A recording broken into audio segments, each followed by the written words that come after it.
welcome back to LAN 6340 3D rendering with Vue. Today we're going to be doing, as promised, ecosystems, but first up, mixed materials. Sometimes I refer to these as advanced texture placement. Basically, we're going to be taking two materials, for example rock and snow, and mixing them together in certain ways. So they could be straight over the top of each other, or we could use environmental factors such as elevation, slope, and aspect. We're going to go even further than that though and look at how we can use fractals and other inputs to place our materials onto a single object. Alright, let's get straight into it. Okay, so let's start off with a nice simple scene here. I'm just going to create a sphere, pop that into the scene, and I'm going to change my lighting mode to radiosity because I like it more, and it's great for when you're working with materials. And we're going to edit our default material here. Alright, so up until now we've been working with simple materials, but today we're going to look at mixed materials. And this, as soon as we change it to mixed material, you'll actually see that it creates two simple materials. Okay, see that? Simple material, all being applied as a mixed material. So this is a mix between these two simple materials. Alright, so what can we do with that? Well, what we can do is, if we have a look at this, we can fade between material 1 and material 2. Okay, in fact, if you look in here, material 1 is this one default, material 2 is this one here. Okay, and we can go 50%, and it should be a 50% blend of both of those textures. So let's just have a little bit of a play around with this. Let's set up these textures so they're quite different. Okay, so I'm just going to delete that. Let's create a little fractal in here. Let's say one is using a simple fractal. No, let's what else we got in here? Terrain fractal. Let's use the terrain fractal. Got heaps of gain. Drop down the largest feature so we get kind of something happening here. Alright, kind of looks a little bit like a rock, doesn't it? Metascalers, we'll just drop that down as well. Alright, looking kind of rock-like. Should we map? Yeah, we'll map that to a colour. And we're gonna, so I've just that to that, and we're gonna map that to, actually we'll load in when it's been made for us. Desolate, that sounds good. Alright, it's a little bit saturated, isn't it? Let's just where is it? Highly saturated colour coming from? Probably this one a little bit.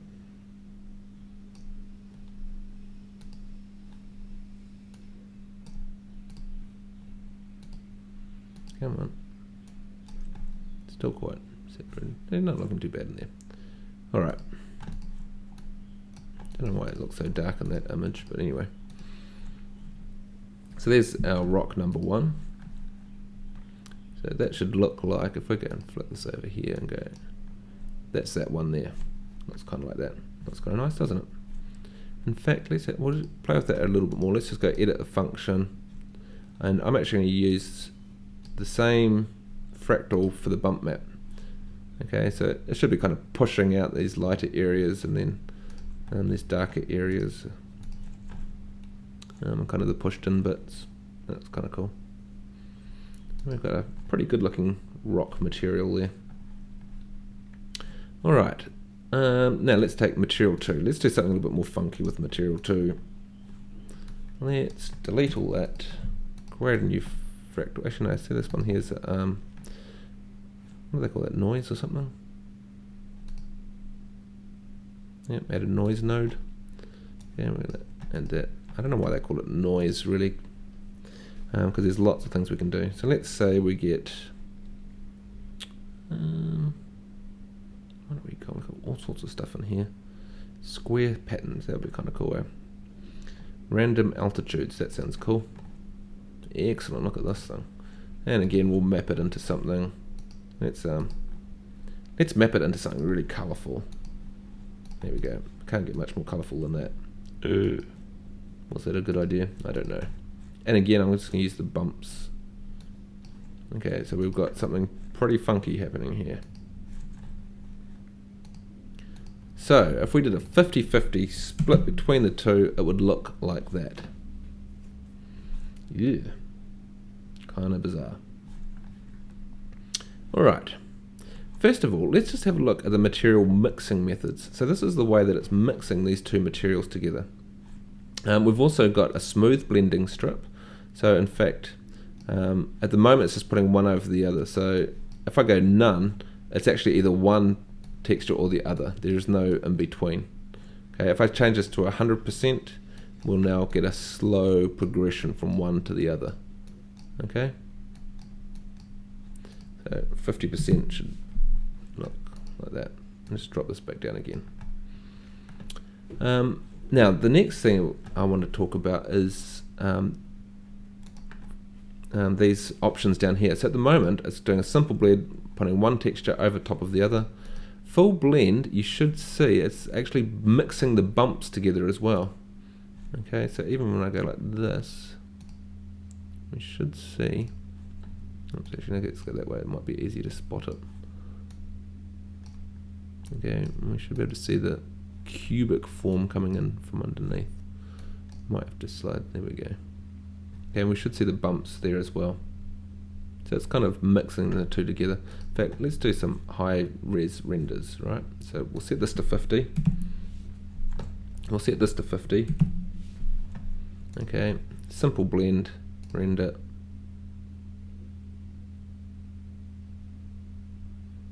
Okay, it's looking rather flat.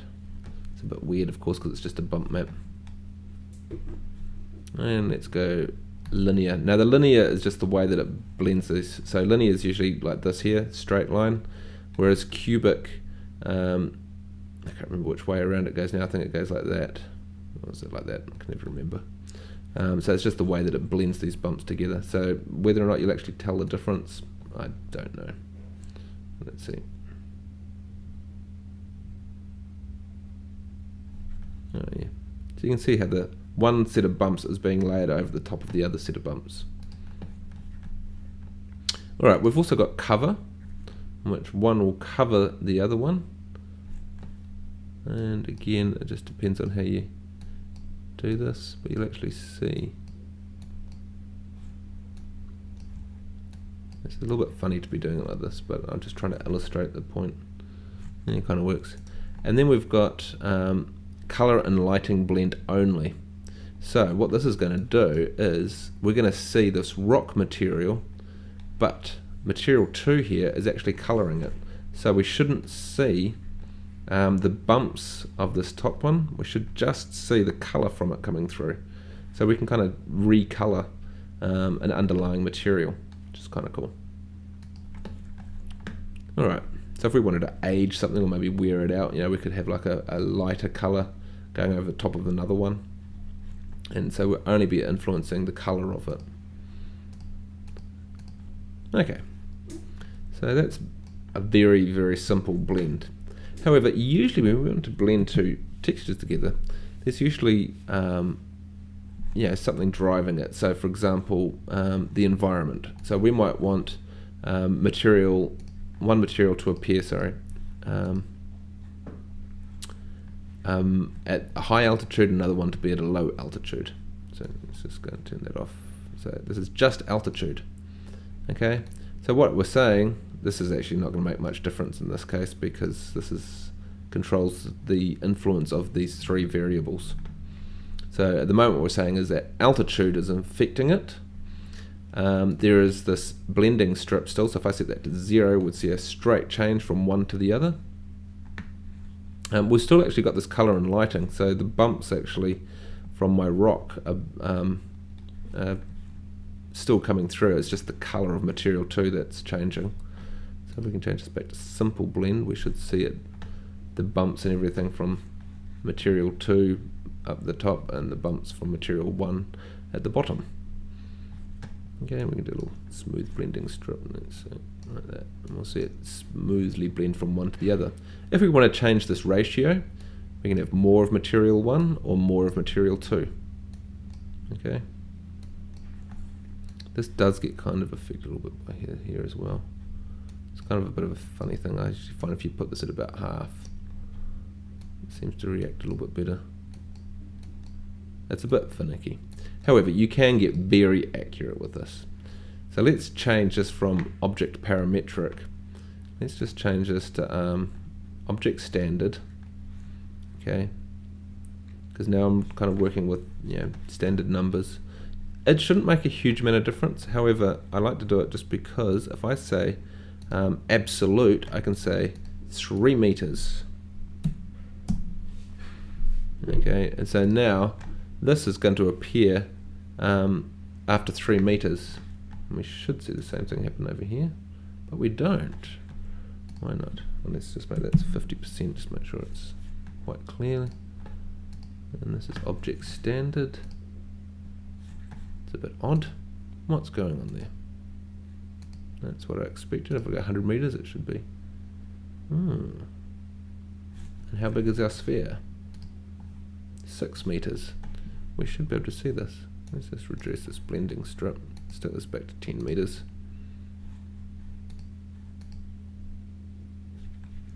Material 2 appears at high altitude.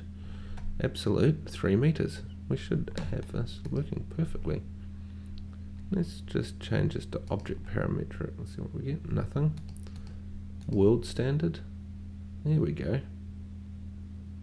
Interesting. I think the center must be the object must start at 0 and go up to 3.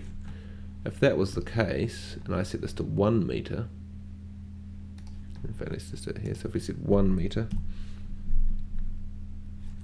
yes, so that's 1 meter above the ground. If we change this to object standard, it'll be 1 meter above the halfway point, because this is 0, going down, going up. That's because of the object, so in fact world standard would make a lot more sense to us right now.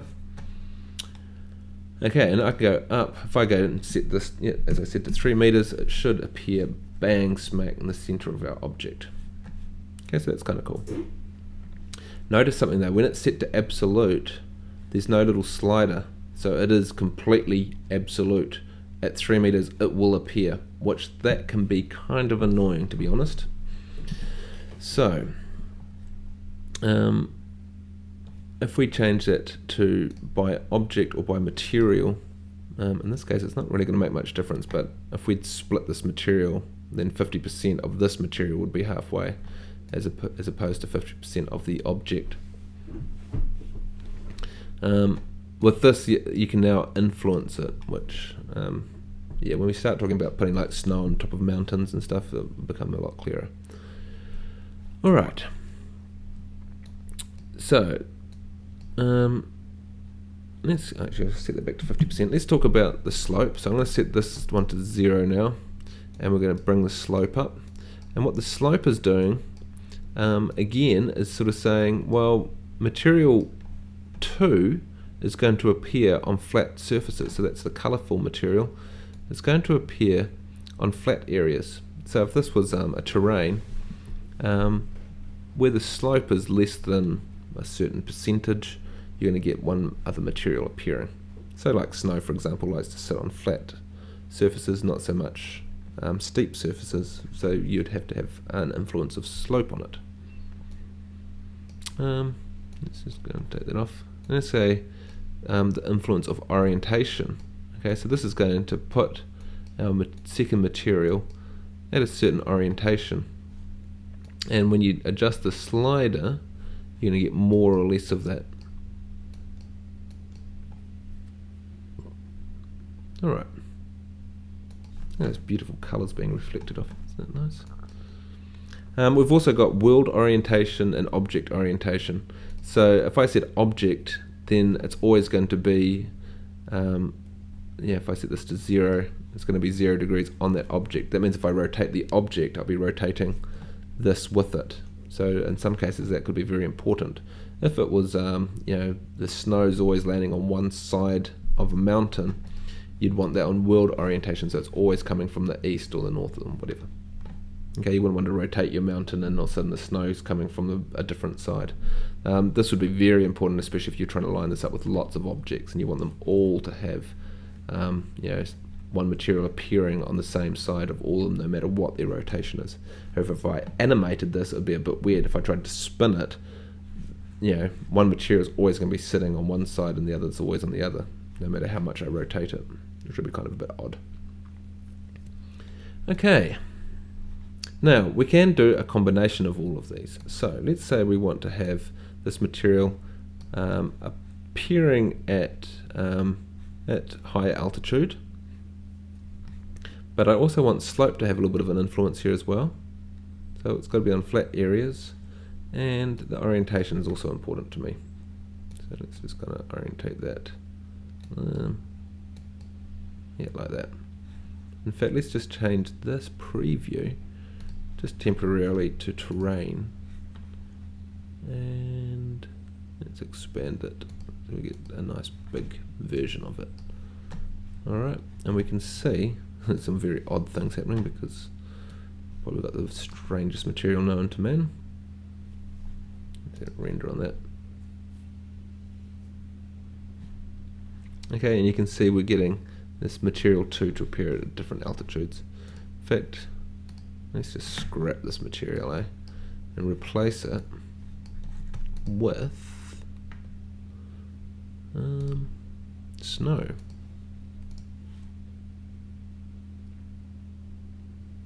Okay, so this snow. There's our rock material. It's actually a parametric, which is a little bit odd. Let's change that to object standard. So that's what it'd look like at 10 meters, which looks pretty cool. It looks very cool actually. Quite like that one. Okay, and here's our mix between the two, which if we hit render, we should see it on a mountain. Right. There we go. Alright, so I can tweak this now. It's like, okay, well, altitude has to have more of an effect. So I can start increasing this, and it's going to have more of an effect and slowly pushing it up the hill. Okay. I can also say, well, actually everything's looking pretty cool. I just need less snow. So all I do is just move this away, more towards material 1. Okay, and I'm starting to get material 1 appear up the top here. Can I rotate this? No. Okay, you can kind of see what it's looking like on my sphere as well. Okay, I can also say, well, actually, slope is really important. Snow should always be falling on flat surfaces. Okay, so make that really strong.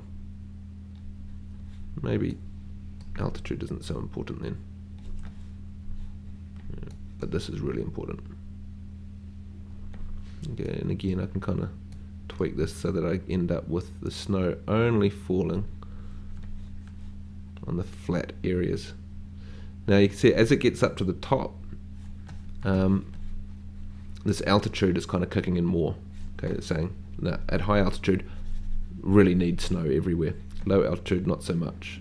Okay, so it's kind of ramping from one to the other.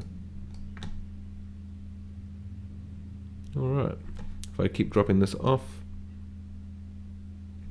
okay, and keep going sliding this, I'm going to get different combinations until, you know, kind of summertime. Okay, maybe just drop this altitude influence a little bit. Okay, sorry, that one, increase that one a little bit. Bring that back. Cool, maybe slope isn't so important, so I can reduce that. Oh, look, we're getting a bit of snow going across that ridge, which is quite nice. There we go. Alright, and so that's how we do it. Also, this preview should really be over probably about 1 kilometre, really, to be. It's really only going to affect this rock material.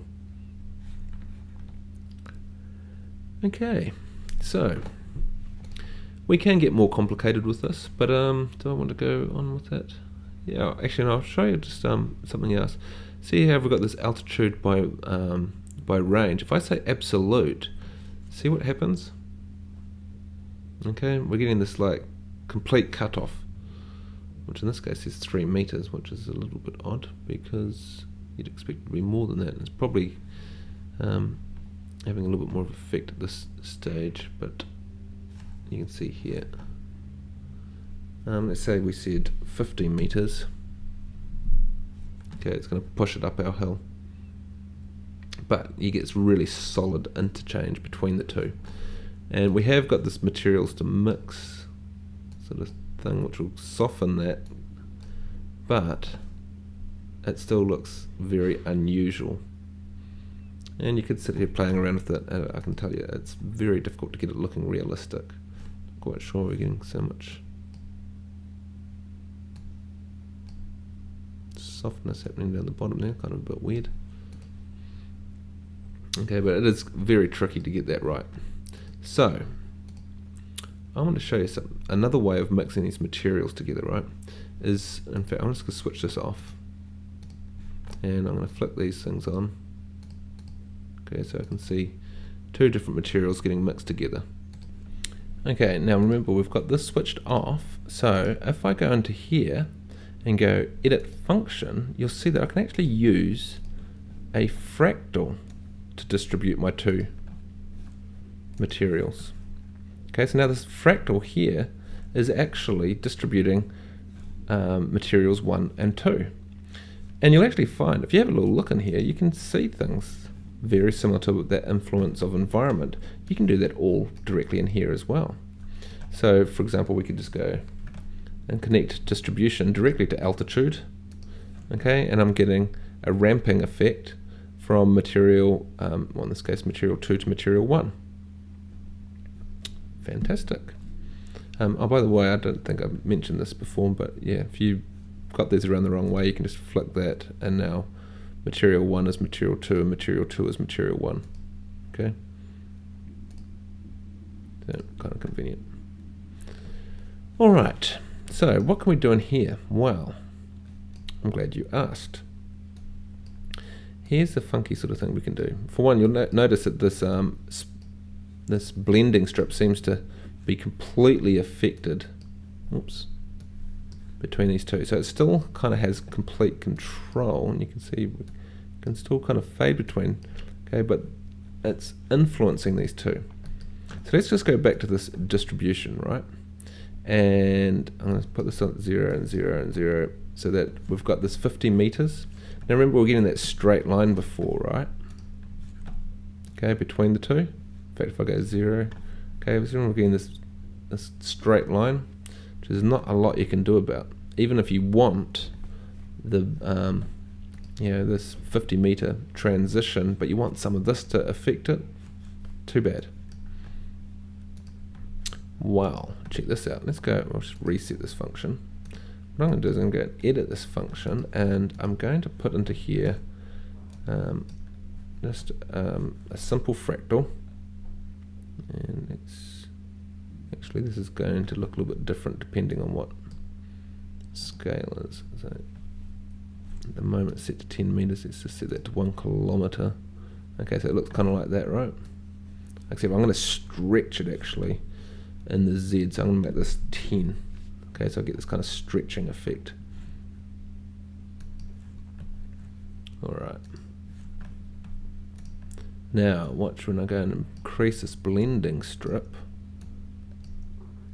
This is actually influencing how that blending strip works. So before it was just blending from one to the other. Now it's actually using that fractal, okay, to dictate how it blends from one to the other. And you can change the size of this. I could have stretched it in here as well. And you can use different types of fractals, but you can see that's a nice way of affecting that blending strip. Okay, because so this blending strip has a huge effect on this distribution of the two materials. Even if I switch this off, you'll see. Okay, that we will get material 1, material 2. This blending strip actually has a lot to do with it still. See, so it's like fading it out. Okay, you reduce that. That's one or the other. Okay, it's a little bit of a grey art, and I usually just sit here and fiddle around until you get it about right. But it's very convenient, especially if you're trying to break up that line. And now you'll find that this actually works a little bit better as well. Okay, it is still kind of odd. Alright. So, what else can we do with this? Well, let's set up a completely new material. Let's turn this influence off. So if we wanted to do kind of a stratified rock, actually I might just, let's just do a totally new scene, right? New scene. Yeah, don't save. Let's create a new sphere here. Cool. And I'm going to set my lighting back to radiosity. This is a wide lens. There we go, so we can see it nicely. I'm going to edit this material. Alright, and we're going to do a mixed material, and I'm going to mix these. I'm going to mix two rocks together. So I'm going to grab, see what have we got in here? Rocks, maybe this grey brown rock. Okay. And I'm going to mix this one in. There's going to be wet sand, grey rock. That sounds interesting. Okay, so I've got grey rock and grey brown rock. Okay, and these are the two of them being mixed together. Now, yes, I could say, well, maybe slope has got everything to do with it, and one material is going to appear more on the flat surfaces. Okay, again, remember I can adjust this. So that means that I now get, let's just reduce this, on top of my rock. Probably look more impressive if it was like a block. But let's do that, we'll put a block in here. There's my cube. So we'll put a cube there, we'll put the sphere next to it. And then group the two together and say assign to all. So we've got the same material. Let's just go up here a little bit more. Look up a bit. There we go. Okay, so it's very obvious here because we've got this flat surface. Actually, I might grab a cone and pop that in there as well. Select them all. Assign to all. There we go. So we've got the same material being applied to all three of these objects.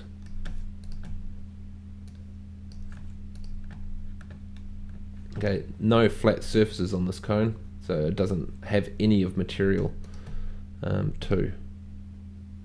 Let's just open up our editor here, edit the material. Alright, so that's all cool. Let's turn that off. Let's use a fractal this time to do the mixing. So if we go into here and go edit function, and in fact, let's have a bit of fun. Let's go edit material in here, right?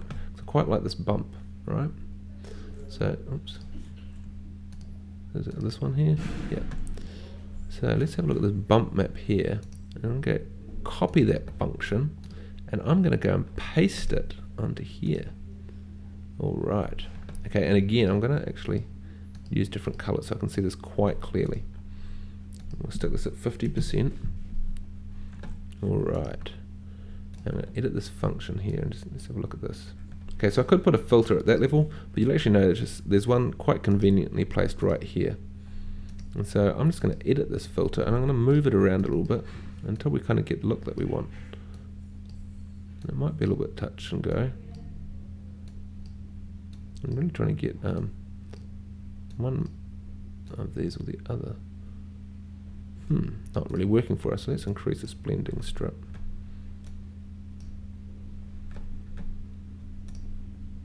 Do that paste? It was a bit weird, wasn't it? Edit the filter. It's not working for me, is it, today? No, it looks like I'm going to have to actually get in here. Let's reset this one.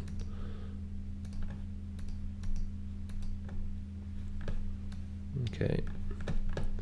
And I don't want to change any of the scales because I want it to line up with the other one. All I really want to change is the gain. Yeah, there we go. See, we're getting a lot more pronounced change from one to the other. So that should work better now. Alright. And it's just, oops. So, I should be able to see this happening now. Yeah, so you can kind of see it. Still haven't quite got the effect that I want. So, oh sorry, that's right, I was going to do it with this one, wasn't I? Edit the filter. So again, let's just kind of exaggerate this effect. We should be able to get nicely switching from one to the other. Just got to find really where it's happening. No. This is when I should really pause the video and try and fix it, but I think it's more important that we do it together. Edit this function.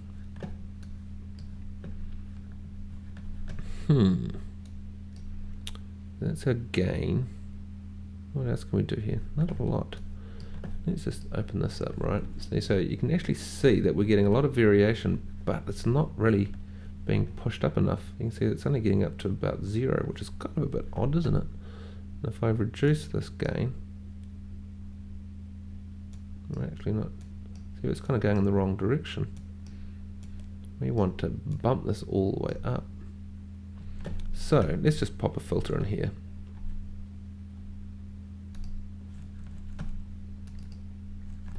Okay, oops. And we're going to edit the filter. So, and you'd actually see you can actually do these dependent on altitude and stuff as well, which is kind of a bit weird. I don't think I've ever done it. Now we want to push these values right up. Okay, so we want to get this right up near 1. Alright, and then from down here we want this to be right down. So this is going to be -1.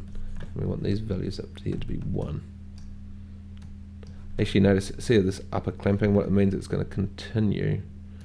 We just want this to be clamped at 1 and clamp. So we should get -1 to 1. Okay, and now when we start moving this around, you should start seeing that we can increase one or the other. Alright, that's looking a bit better, eh? Okay, and you can start seeing it happening over here as well. Okay. Okay. Alright, we're starting to get that. Let's just change this back to 50%. And let's play around with this blending strip. So still not quite what I want. I need it to be a much. Oh, actually, just cancel that. Sorry, keep forgetting I'm doing it in here. I don't edit. So let's get this filter. So I need this to be a steeper transition from one to the other.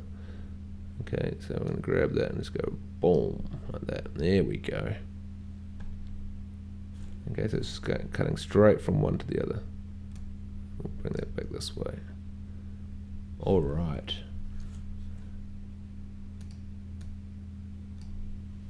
It's much easier when you make these things yourself rather than trying to edit somebody else's. It always becomes kind of trickier. Here we go. Okay, so now we've got, now remember it's the same function, so when I go and switch these back to what they looked like, I'm now getting this grey rock.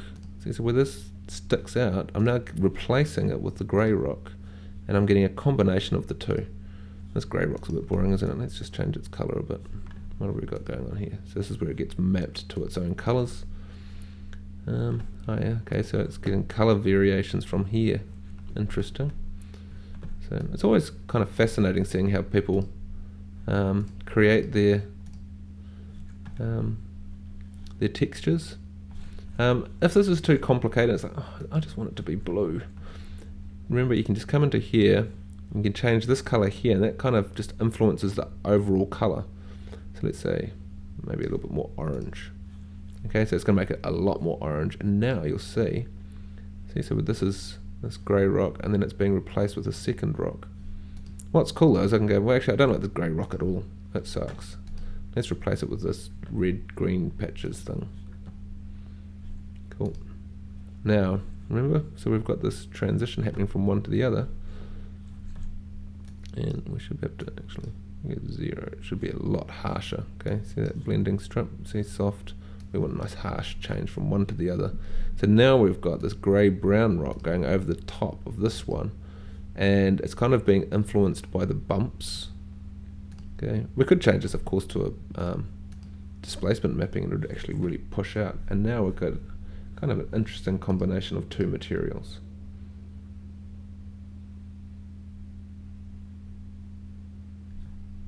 All right, and if we stretch this a little bit, so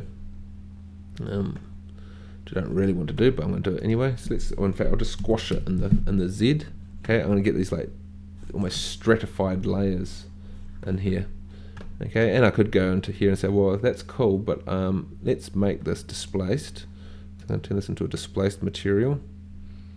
That should instantly go and push out all these surfaces. And this one here is also going to be displaced, but I'm actually going to make this -1, so it's going to invert. It's going to go in on itself. And we could even use these same bumps, actually, couldn't we? Ooh, that could be interesting. Let's do that. So let's copy this bump map. Okay, actually I'm going to put that back to 4.5 so they're exactly the same, and I'm going to paste it onto this one. See, so now it's got the same bumps as this, but it's a different colour. Okay, and now I'm getting a mixing. Actually, I'm just going to change that back to 1. I could actually no, let's do it 0.1, and we'll just do exactly the same thing to this 0.1. Okay, and this 0.1. Might be a bit too extreme, but you get the idea. So now we get the mix of this all. Ew, kind of weird. Might look better on the objects. Might need to reduce this displacement mapping. Okay, but look, we're getting this like stratified look to our rocks. Okay, I think if I reduce the extent of these bumps, so let's just make this, let's say 2. We'll do the same thing over here, 2. Okay, there's the combination of the 2. And now, churn. Look at that. So we've got 2 materials. Maybe a little bit of blending would be nice. Okay, so we'll just put like just a tiny little bit, just so it's kind of like as if the one rock's bleeding a little bit into the other. And we'll do a nice big render. Let's do final quality, render to screen. I think that one shows up all right on here.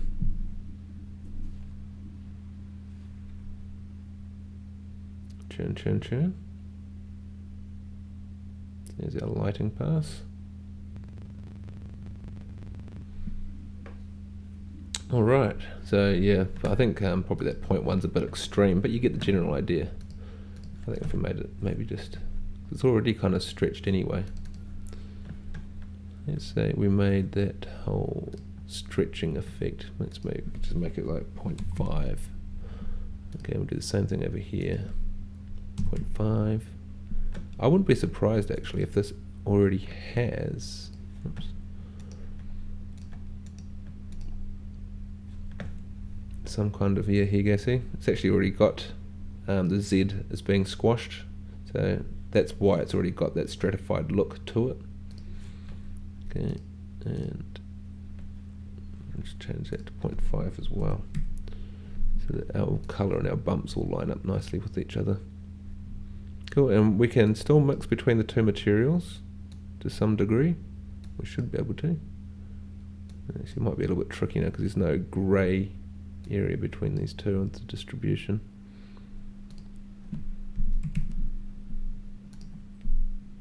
Okay. Okay, so that's kind of cool. Let's create a new material. I want to show you. Actually, we'll just move these guys out of the way, right? In fact, let's just grab them and we're going to drag a copy of them over here. And I'm going to reset the material. Cool. This should be applied to all of them. So we're going to do a mixed material. Now this time, I want to show you some of the other really cool sort of attributes in here. Because there's some cool ways of mixing these materials together. Let's just do the old trick. I'm going to edit this function. Now, this here is actually all of the values that you can pull in from a scene. Okay, so you see its position, normal, altitude, etc., etc. What we can do is, and you'll actually see these ones, We can pull in time. So maybe we have time being mapped to different colors, and so as you play your animation, the color of the texture would change, or would, in this case, the distribution would change over time.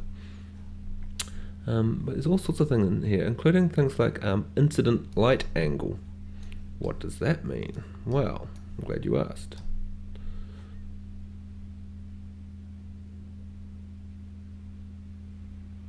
Interesting. Yes, I do want to establish this connection.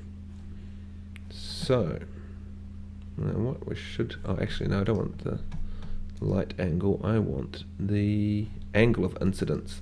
So this is the angle where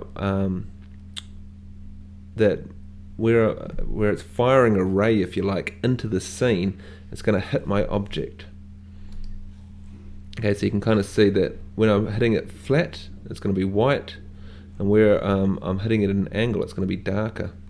So what we will find, if we say, well, let's just have more of material 1, less of material 2. Oh, sorry, other way. We should be able to get this. In fact, let's just play around with this a little bit first. Right. We should be able to get this looking. It doesn't seem to want to do it, does it? Hang on. Let's set this. There we go. Let's spread that out a bit, and then we can kind of. Alright, there we go. See, so now whenever I look at this material, whenever I'm looking at an angle, I'm going to see this pink colour. So I could do something kind of funky, like make an X-ray type of look. You know when you see those images of something magnified 1 billion times? And usually what happens is that they're kind of transparent, right? And I don't know, they're typically like green or something like that. Where are we? Yeah. Green, yeah, there we go. Maybe it's got a dark green colour. Okay, and so now check that out. Actually, if we render the scene, you'll see that when I look at this on its edge, it'll be green, but when I'm looking at it dead on, it's completely transparent. We kind of saw this when we were playing around with transparency as well. Yeah, you can do all sorts of weird and wacky, crazy things using that. I could use that to influence the colour, of course, as well. Okay, so this isn't just for distribution, but kind of cool way. What else have we got in there? Oh, another one that I really like to use is the distance to the object below. This one's really cool because change it like that. Check it out. This is really cool because when you've got, now you could say, well, why don't you just use altitude? Well, I'll show you why. Because if we had a terrain, for example, I'm going to make this heap smaller. Let's make like a little miniature terrain.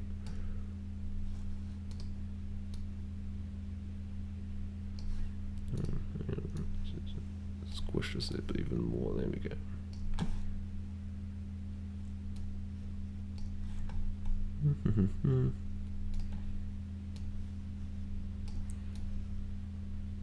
There we go. And we'll zoom in here a bit.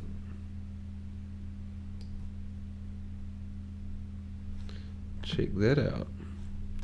So, I mean, it's a bit weird at the moment. I don't exactly know what that is, but you can see that the bottom of this object has got a different material being applied at the base of it compared to the rest of it. So you could do things like wet, like concrete, for example, get stained where it's next to the water. Okay, so let's just open up this material editor. So we could load into here 2 concrete materials. Have we got a concrete material? It's not hard to make, is it? Let's just make one. I'm just going to reset this material. Actually, I'll just go new, that's easier. Because all we need to do really is go and edit this function, and we're just going to add some bumps to it using a fast Perlin fractal, lots of gain. And we'll just reduce this largest feature. There we go. More gain. It's actually a little bit smooth really for my liking, but that'll do. And we're hooking that up to the bump map. Cool. And in fact, I'm just going to edit this function. Oh no, we'll just make this. In fact, I'm just going to make this kind of lighter. That's not the best concrete texture, but you get the general idea. And I'll copy that material and paste it here, but this one is going to be darker, right? Oops, I got that round the wrong way, so it'll just go ching. Alright, and now I can control how that fades from one to the other. Okay, and you can see there's actually a darkening now at the bottom of my texture. Kind of cool way. I mean, there's lots of ways of doing it. In fact, in this case, it would have been easier just to make the color map darker as it gets lower, because then I could play around with this distribution a bit more. Okay, so that's doing that. In fact, if we pull this up, we're not going to see much actually, but we could actually combine another fractal. So let's say we kind of get this looking a bit streaky. Oh, actually not in that direction, we want that to be let's say 5. Okay, so we've kind of got these streaks happening. Let's add a bit of gain to this, not too much.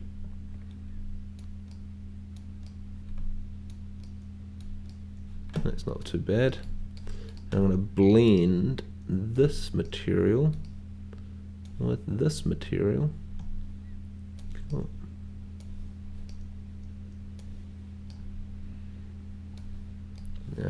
Now we're getting somewhere. Let's just actually scale this down a bit. So let's go 0.4, 0.4, and 7. Alright, see how we're kind of getting this kind of streaky effect now? And it looks a little bit boring in here, but we're kind of getting the effect we want.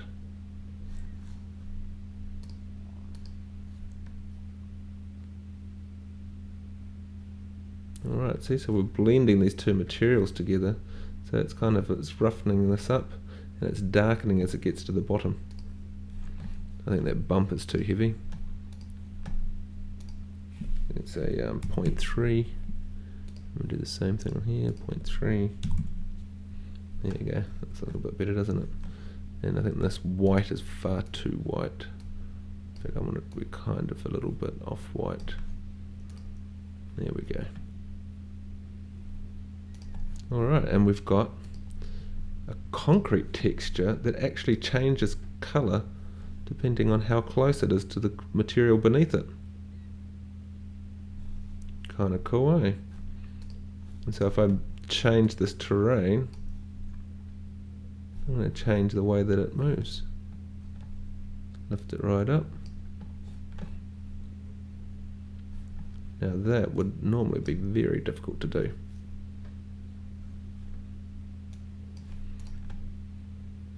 This is actually how, I don't know if you've noticed with the water, you go and create a default water. It creates like waves near the edges. I don't know if you've noticed it or not. If I go and drop this ground right down, you'll see what I mean.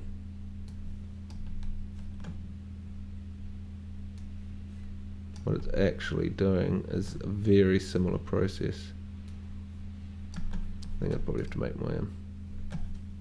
Actually, I'll just grab this sphere and we'll just create a new sphere. You'll see a big circle appear around this as I drop it into the water. It should do. Maybe I've got the wrong C material. Oh yeah, I think they've changed the liquids. Where are we? Liquids, here we go. There's this metaboard in there, this one, wavy shoreline.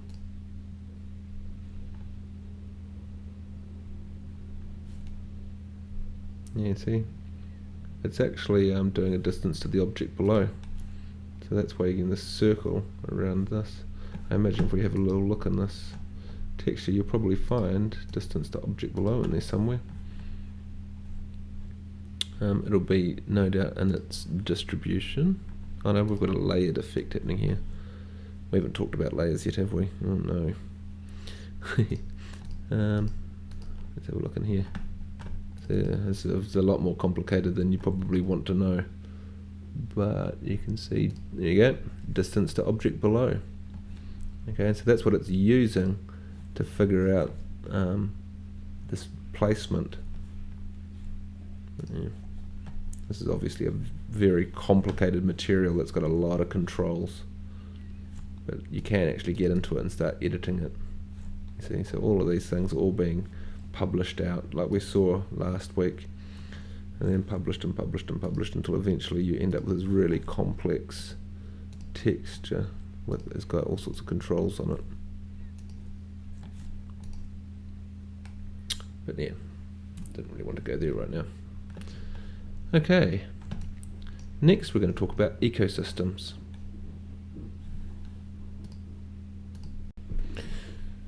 Alright, so again, new scene.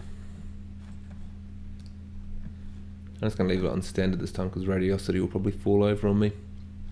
Actually, what I'm going to do is I'm going to create a tiny little terrain here. We'll just set it up to be, let's say, 400 meters. Oops, meters by 400 meters. Tab 400 meters by, let's say, 50 meters. Okay, so we kind of, what do we got? We've got something that looks a bit like that. There we go. Alright. And we're going to create it a new material. And we're going to change this to ecosystems. Now you'll notice ecosystems has got two things happening here. We've got a material underneath, and then on top of it we've got an ecosystem. So what can we place on an ecosystem? Well, look, there's our brown rock from last week. We can place our brown rock from last week in there. Okay, and what I'm going to do is I'm going to populate this over my entire scene. Just go with default settings and you'll see a sea of rocks. Alright, and there they all are. Pretty cool, eh? Now, this brown rock, we've got a whole bunch of controls. So, we can reduce the density, populate, so we end up with less rocks. We can increase the density, we'll get lots of rocks. Don't want to do that right now. We can say avoid overlapping, so actually we'll turn that off and we'll go populate. So that's how many we've got. If I say avoid overlapping, there shouldn't be any overlapping, so we should end up with less rocks. So if this is like, you know, big pine trees, you probably wouldn't want them overlapping. We can force regular alignment. Okay, so we should see all of our rocks all lined up into a grid. We reduce density, populate.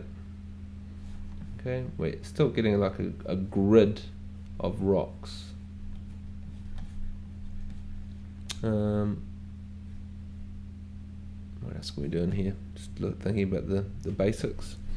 We can actually, drop these a little bit beneath the surface. So we said proportional to the size of the instance. So that means proportional to the object itself. So let's say I said, well, actually I want 50% of it under the ground.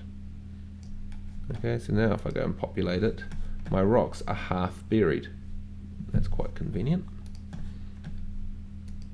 We can change the overall scaling, so we can make all of these much smaller. We're going to end up with a lot more rocks though. Still all lined up perfectly. Okay, these bare patches are probably just the renderer. You probably find that it's just very low budget render, and it's not rendering everything. Now this has taken me years to understand. Maximum size variations. Now, actually I'm just going to go in here, I'm just going to trash this. I just want to load in an object that's very recognizable. Let's say what have I got here? Fence? No.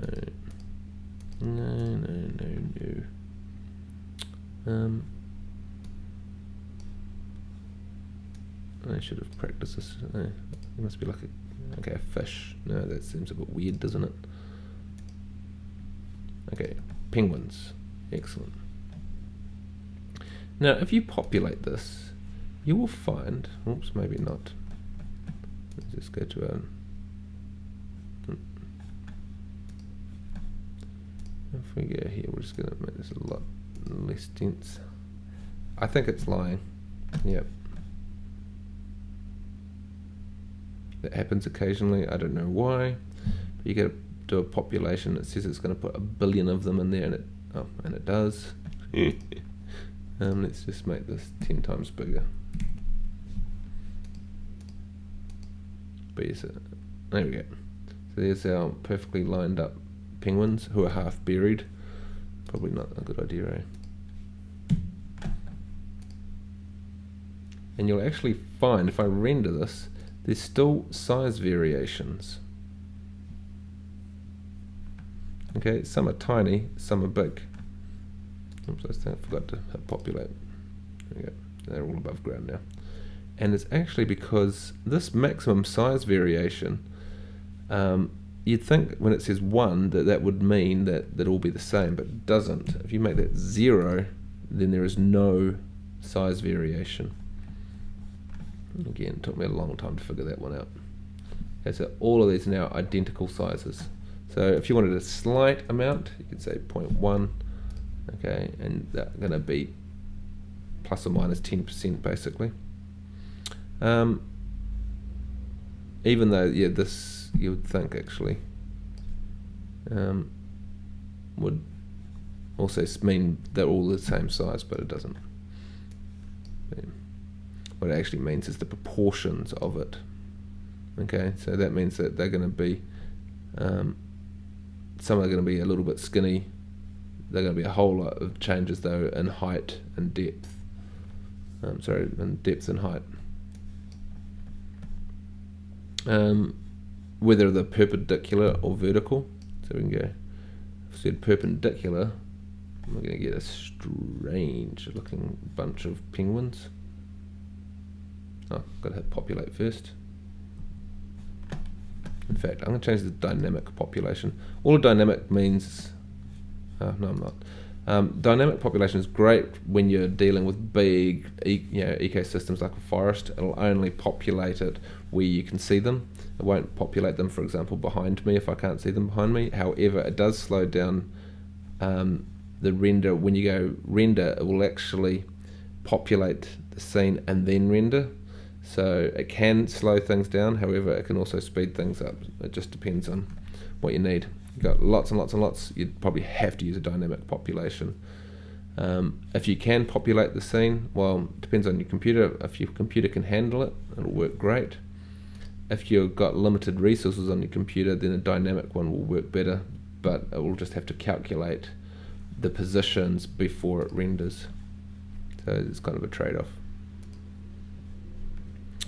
Okay, we've also got variable scaling, so we could actually load in a map and say, well, I'm going to have big areas and small areas. So this would be quite cool. You could set up like a maybe a grassland or something, and you could actually map in where you want them to be big and where you want them to be small. What else we've got in here? Rotation. So this is the maximum angle, so we want them all looking in the same direction. They'll all be looking in the same direction. We can go maximum angle 180 degrees, and you should see that they all are rotated separately. Okay. We've got the color, so we can actually do variable colors on here. Let's load in the color map, and we can go, yep, colorful. Hit populate, and we'll end up with a whole bunch of randomly coloured penguins. I don't know why you want to do that. But yeah, as you can imagine, that'd be quite good for like grasses and things like that. Yeah, it's a little bit weird. Actually, we need a load of function there, don't we, first?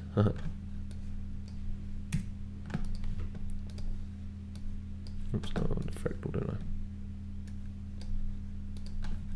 Go on, let's give it a bit of gain. Largest features, smaller, there we go, something like that, eh? Alright, and so now I can actually have a whole series of different coloured penguins. Not changing a heck of a lot, are they? Their heads are kind of changing here and there. But anyway, you get the idea. And we can change the colour depending on its density. I am going to kind of race through this. So obviously that's not going to be very exciting when we've got a proportional, a regular alignment. So we have a variable density. In fact, I'm just going to steal that fractal. Pull that one out. Cool. And go, okay. Oh, that populates. So now we should end up with some areas that will have more than others populate. Okay. And we can do that present, the colour. And we could say colour at low densities, what the influence is, and etc. etc. It'd make more sense if it was grass, for example. So when the grass dies out, it would go brown, for example. Let's make them go black, because then we should be able to see the difference. And what the radius is. I just actually have to ramp this up a bit. It's not quite.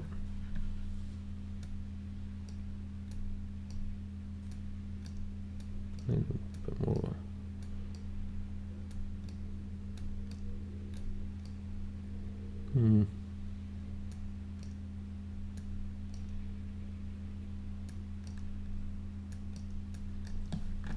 We'll just edit this filter and we'll just kind of get it looking a little bit more extreme, eh? Here we go. You can smooth these off as well if you want. There we go. Alright, so we'll populate that and we should get some nice clumping now happening. Actually, I'm on object parametric, which is always a little bit weird. There we go. Okay, so now we should see that decay color. Let's just make it completely white, maybe they'll stand out more.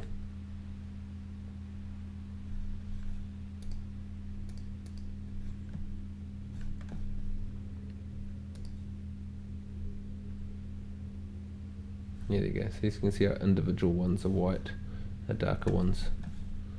In fact, I'm going to stick a plant in here. Let's trash that one, eh? Delete that. Add a plant. Chin. Dry weeds, perfect. Okay. And so the color, let's just reset that color. And the decay color, we'll edit that. And we're going to make that kind of pale yellowy brown. And let's populate it. Obviously we need a lot more. And we'll just change our overall scaling.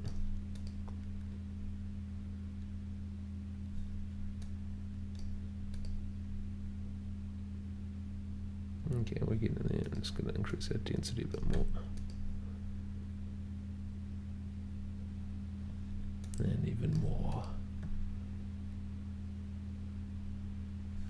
Alright, so if we render that. Okay, so we're getting some darker plants. They should be like getting a bit lighter. You guys can see quite clearly they're dark, and then as they move out, they're getting lighter. Okay, and you can play around with that a lot. You know, what the influence is, what the radius is. Okay, so you increase it, and then we're going to.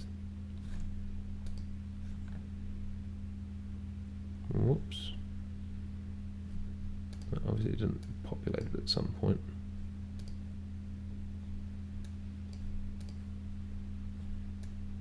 Oh, I've kind of switched my variable density off. When did I do that? There we go. Okay, so if we go 100% and you go populate, you can be able to actually even see it in here.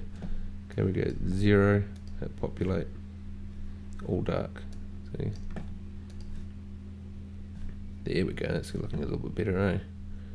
The fall off will dictate how far out as well, so we can kind of ramp off that decay. See, so these outliers are getting a little bit lighter. Alright, and you can back that off. Okay, if it's like, not that happy with it, you can back it off a little bit. The overall colour, let's make these guys a little bit more green, eh? So it's like, there we go. And we're going to wrap that right up now. So then our outliers are getting kind of diseased.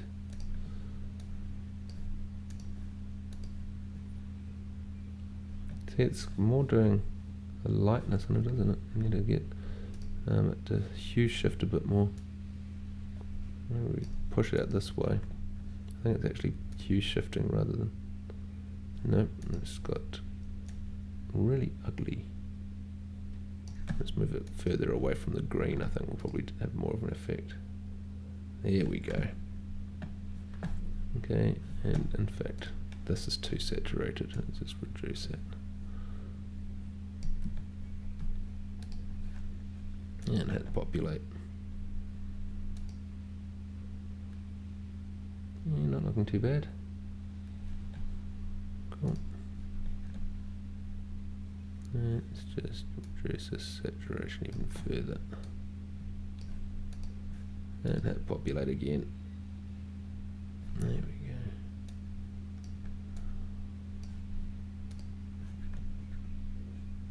Yeah, now it's having a bit more of an effect, isn't it? Okay, so if we render that now, we should see some nice green clumps of grass. And then as they fade out, they start changing colours. Okay, so we're getting kind of dead grass out by themselves. Pretty cool. Now we can actually stack these on top of each other. So we can have multiple things in here. So this is just going to basically just keep adding to it. So let's maybe we put a bit of carrots in there. Maybe this one here. We can affect the presence of the two. So it's like, okay, that's kind of cool, but I don't want much of the second plant. I'm just going to have like 5% of those. Okay, and you can keep going. Let's say we're also going to have, not a sea anemone, that's a bit weird. Patch of grass, yeah. Or maybe a couple of these.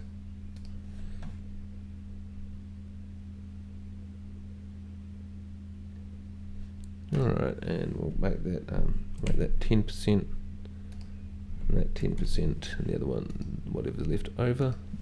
You gotta play with these numbers all the time, it's a real pain in the ass.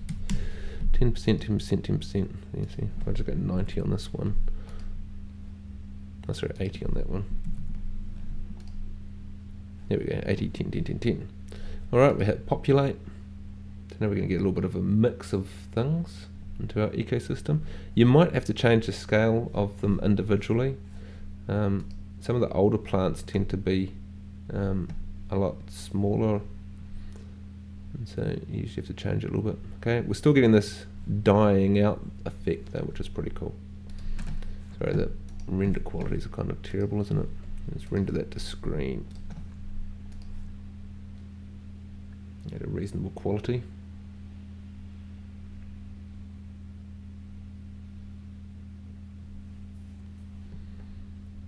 Alright.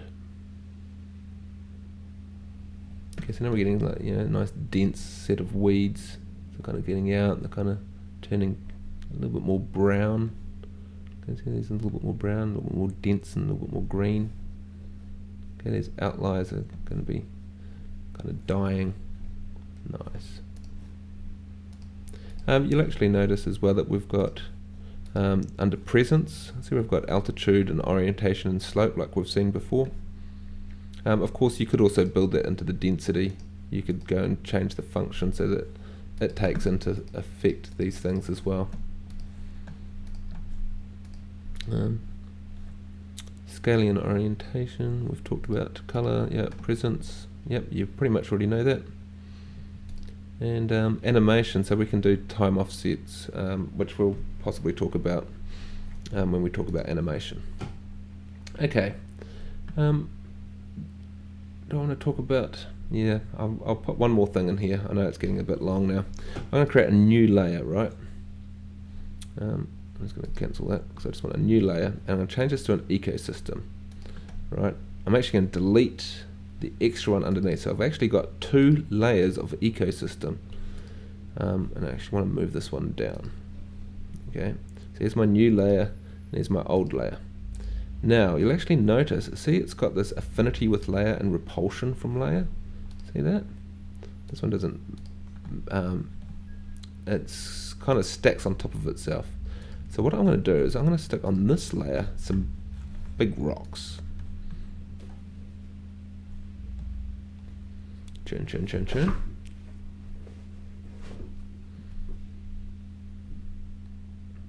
Maybe they're toxic rocks. I can get them to be repelled from these rocks now. So what I'm going to do first is I'm just going to clear this one. Okay, so we've got nothing in our ecosystem. I didn't really have to do that, but I just want to see exactly where the rocks are going. So if I hit populate straight off, boom, we get a stack of rocks on top of the hill. Not exactly what I was expecting, but it's cool. Let's just increase this scale a bit, so I can clear that again and go populate. Alright, so the top of my hill is covered in rocks. Now, this is where I want this layer to be repelled against the other layers. So I'm going to put this quite high, and I'm going to go populate. Now check it out. I've got my rocks up here, and I've got my other plants down here, and they're being repelled from this other one. I can also change the affinity. So if we do that, we'll see. Oops, maybe too extreme. So now they're kind of being, they're going to kind of, just put that at 0. And I'll put that at 100%. Oh no, we'll drop that down a little bit. There you go. So it should see it working now. There we go. See, so now it's being attracted to it completely. It's actually on top of it. And now you can play a funny game where you kind of balance these out, right? Okay, so it's kind of being attracted to it, but not entirely. And we also want a little bit of repulsion. I want to push it away from there, but it is kind of being attracted to it at the same time. It kind of wants to put it in the same place, but it's not allowed. Okay, here we go. See, so now we're starting to get them being attracted to it, but at the same time being repelled away. You can also do the opposite. Okay, so let's set this to 0. If I can attract it to it as well, so it's going to attract it to. So there's kind of this strange balance between these two. Okay.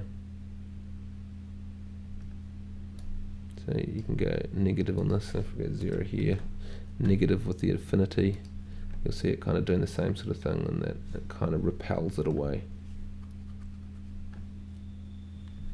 Alright. So there's always this constant little battle between the two, which is quite nice.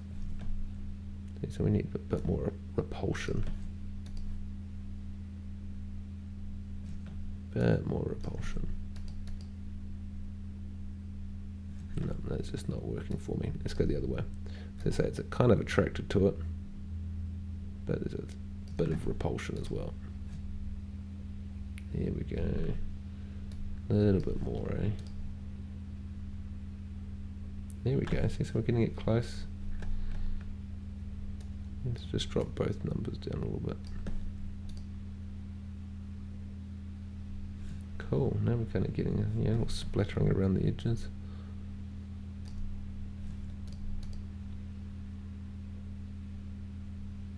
Yeah, that's what I'm after.